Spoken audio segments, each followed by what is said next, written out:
All right, guys. Really good work, man. Can't compliment Kevin, his staff, the Cleveland Browns organization for welcoming us in for 2 days. Took great care of us. Got some really competitive work on both sides.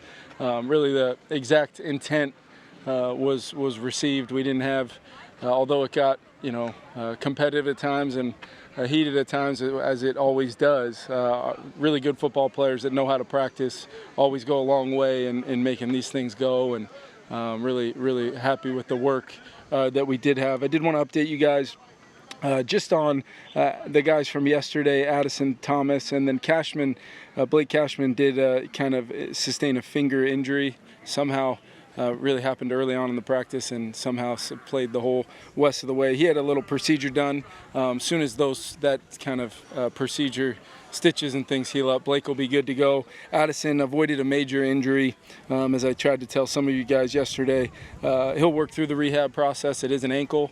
And look forward to getting him back as fast as possible. Don't see him missing any extended time or anything like that. And then Thayer, Thomas, scary moment. When I went to talk to Coach Schwartz yesterday about the initial moment of the hit and kind of what our doctors were making sure they go through their protocols of severe injury. Ended up being just a concussion. He's in the protocol. He will not play Saturday. But appreciate Coach Schwartz for kind of working with me in that moment that you never want to be the coach that just moves the drill up 10 yards and keeps playing when one of your players could be severely injured, which fortunately for us was not the case. Kevin, how do you think your offense did going right up until the end here, that 2-minute drill? Yeah, I thought, anytime you get a full day of practice, as far as the run game goes, I felt like in that field shrinks, condenses, there's 8 guys in the box. I felt like we got some good kind of physical runs off down there in that team red zone period. Popped a couple plays for some touchdowns. They made some plays too. Got a great pass rush. One of the best in the NFL on one side, and then they've got really good interior and speed at the linebacker position. So really good test for us. I like the way our guys came back today, and then some really good things in the pass game. Details, quarterbacks throwing from some truly game day feel type pockets, and then although the ones that's a tough situation down 8 where you're going to need the score and the 2-point. Defense got 2 stops there at the end. First offense would have loved to see just one more play, before we got into that kind of longer yardage, 3rd down, 4th down. One more play to just kind of keep it manageable so we could keep getting the ball out of our hands. And that's on me. I got to call better plays in that moment. But I was really happy with the 2s going down, putting it in the end zone. Tristan had a chance to maybe have the back-to-back there on the touchdown and the 2-point.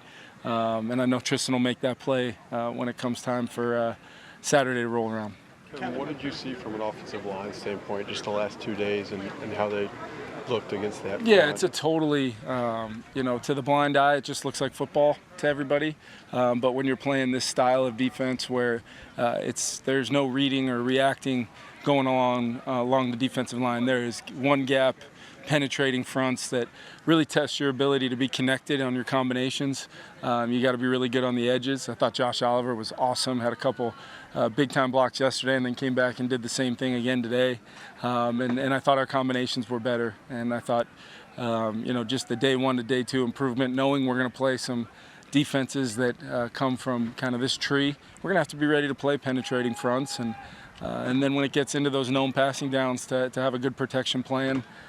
For not only the pressure packages that Coach Schwartz can bring, but when it's just a 4-man rush, you got to have a plan for 95 and the rest of the gang in there. So they're really good. They've for most part of last season, I remember them being kind of the number 1 defense in the league, and got so much respect for the way they play. They play hard, they play physical, which is exactly what we needed because I wanted to continue what we've seen, albeit a different style from our defense, but similar physicality. Kevin, when you mentioned that pass rush, we've talked to Browns linemen.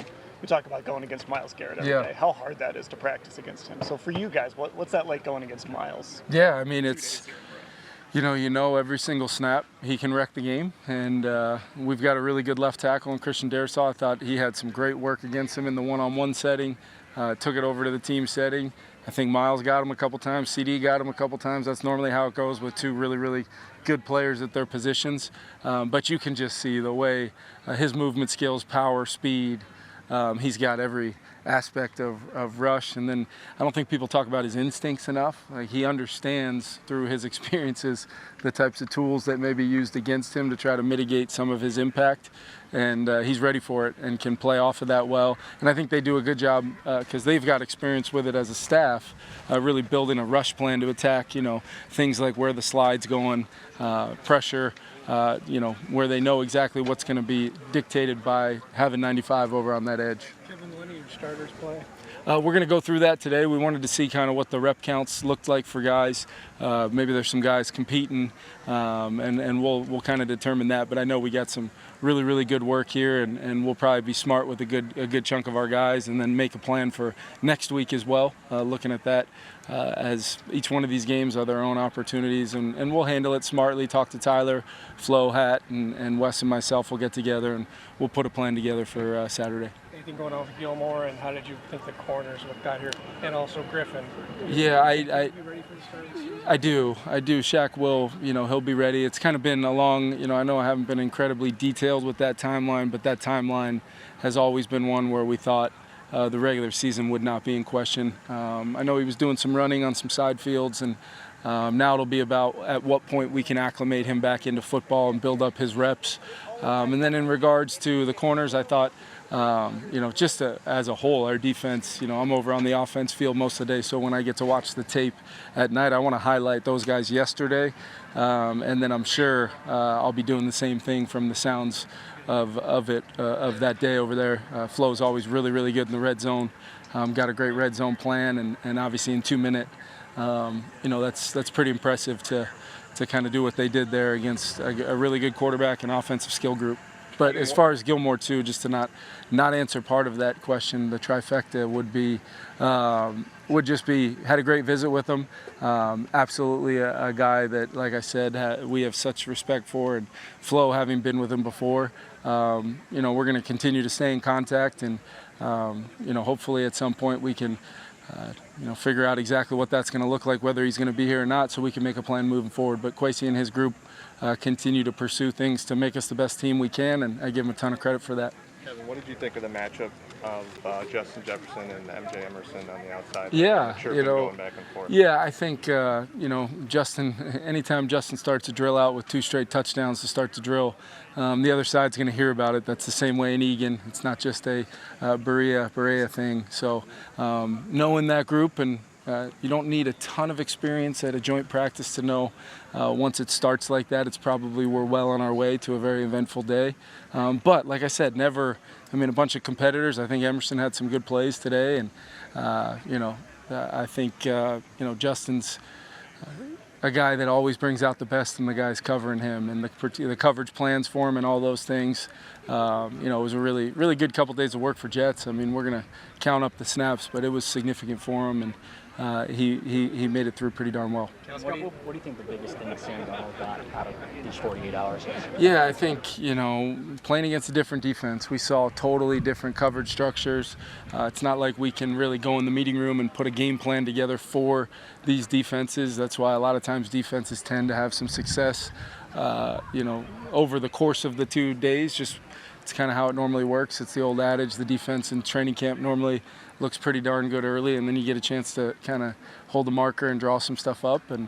But I thought today, red zone, it was once again totally different structures, and our guys just executing sound plays, and it kind of started that way in red zone 7 on. There was enough physicality in the run game to churn out some yards and keep us manageable in the team periods, and then we threw the ball in the end zone a couple times. So really, really positive, and would have loved to go 2 for 2 on those down 8 situations, but only got 1 of the 2, and defense went 2 for 2. So net 3 for 4, we'll take it. From an O-line perspective, how much is different from a communication perspective pre-snap, just with what's on their plate, maybe Garrett specifically? Yeah, I think it's just Alec, the big thing is the dialogue between not only the O-line but the quarterback position, because we're not going to load up Sam's plate with every possible call for run and pass that we have. in our playbook, but I think the dialogue and the communication is important, because if we're all on the same page, regardless of what the call is, if we're all on the same page, people can react based upon what we see post-snap. And Garrett's a huge part of that identification process, communication, and then letting Sam, potentially put out some fires that he sees, and then ultimately he's the one holding the ball, so he's got to know exactly what we called and how we're executing against it, and then get the ball out of his hands.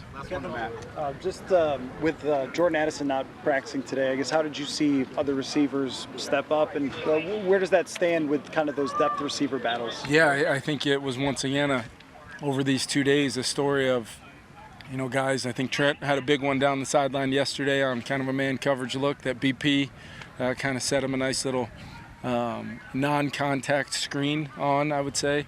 And then BP comes back, makes a big catch on kind of a similar type play, different down there in the red zone today for a touchdown.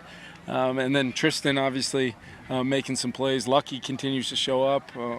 Showing a clip last night in the kicking game of Lucky showing up. So you're seeing guys. That's why I'm disappointed for Thayer, because he was right in the mix with that group too.